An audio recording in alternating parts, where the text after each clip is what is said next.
Hello students. आज हम देखते हैं कि कैसे a plus B to the whole square जो है वो a square plus B square plus two A B के इक्वल होता है। अभी तक चीज़ों को आपने बस केवल रट लिया होगा या आपको किसी ने कहा होगा रट लेने के लिए, तो आपने इस फॉर्मूले को एक ऐसे फॉर्मूला याद कर लिया होगा। लेकिन ये रियल में होता कैसे है, आज हम इसके बारे में अच्छे से पढ़ेंगे कि ये होता कैसे है, ये फॉर्मूला कैसे फॉर्म हुआ। इस फॉर्मूले को समझाने के लिए मैंने यहाँ पे एक स्क्वायर बनाया हुआ है और इस स्क्वायर के साइड्स को मैं दो पार्ट में बांट दिया है। मैंने एक छोटे पार्ट में बांटा है, एक बड़े पार्ट में बांटा है। क्यों इनको मैंने छोटे और बड़े पार्ट में बांटा है? क्योंकि ये जो वैल्यूज़ हैं a प्लस बी, अगर मैं a और b की बात करूँ तो दोनों अलग अलग हैं, तो दोनों सेम नहीं है, इसलिए दोनों की लेंथ भी क्या होगी, सेम होगी, अलग अलग होगी। तो अगर मैंने यहाँ पे a माना है, सपोज ये है a, ये है a और यहाँ पे ये क्या है, ये है b।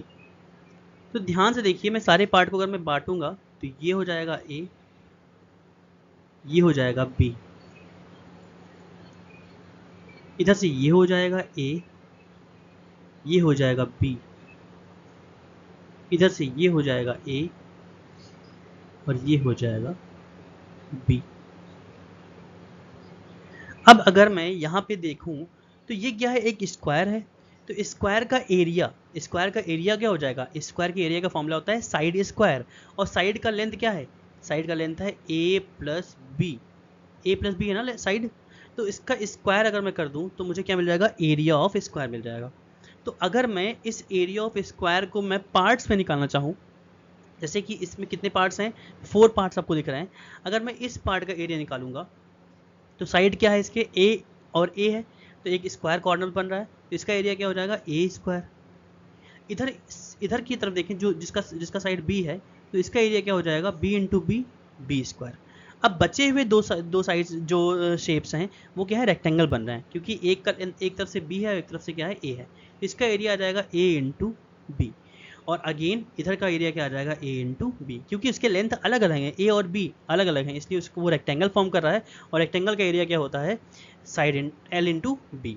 तो l है यहाँ पे b और क्या है, ब्रेथ जो है वो a है, तो a इंटू बी क्या हो जाएगा, बाकी एरिया हो जाएगा। अब अगर मैं इन सभी को ऐड कर दूँ तो इन सभी को अगर मैं ऐड करूँगा तो क्या है, a स्क्वायर है प्लस बी स्क्वायर है प्लस ए बी है और प्लस ए बी है। ए बी कितने टाइम्स है, 2 टाइम्स है। तो यहाँ पर हो जाएगा a square plus B square plus twice of A B.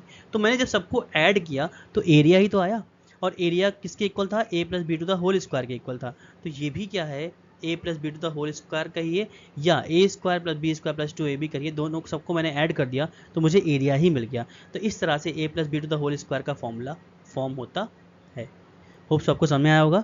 बाकी ऐसे छोटे छोटे क्वेश्चंस को, ऐसे छोटे छोटे फॉर्मूलाज को हम लोग ब्रेक करेंगे अगले वीडियो में, देखते हैं और कोई फॉर्मूले को हम इसको ब्रेक करके दिखाते हैं। ओके, चलिए, थैंक यू सो मच।